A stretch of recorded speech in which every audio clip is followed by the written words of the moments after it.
to it the next day. In other words, we're not replacing, we're not trading dollars for hours.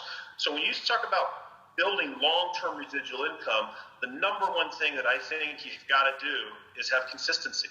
Because if you have gaps in there, you don't get to build on what you did yesterday on tomorrow because you took tomorrow off, right?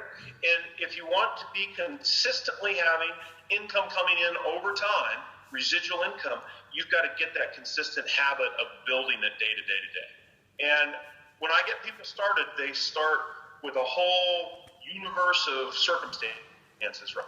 Different backgrounds, different education levels, and certainly different abilities to put time into it, right? I have some doctors that are so busy doing what they're doing, they can't get out of that crazy train, right?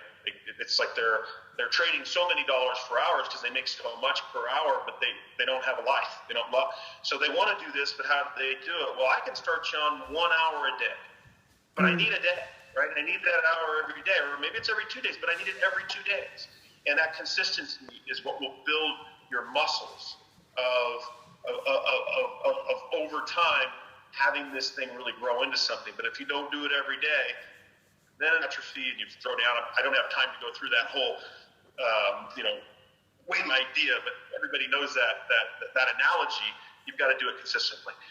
I think the major things, you guys have heard these before, you got to be teachable.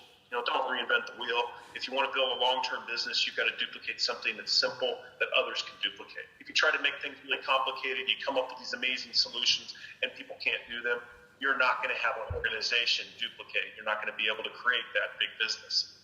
The other thing is you've got to have a willingness to work. This is not a get rich easy or free program. This, and it's so interesting that there's been so much hype inside of network marketing that's sometimes balled into the same big snowball. Well, we are not that. We are not any part of that at all. Work. But it's work that adds on to what you did yesterday. And that's how you build that over time, that consistency. So I always come back to consistency, and you could go down a whole other list. There's not just three things. There's, plugging yourself into personal growth, constantly feeding your mind good stuff so that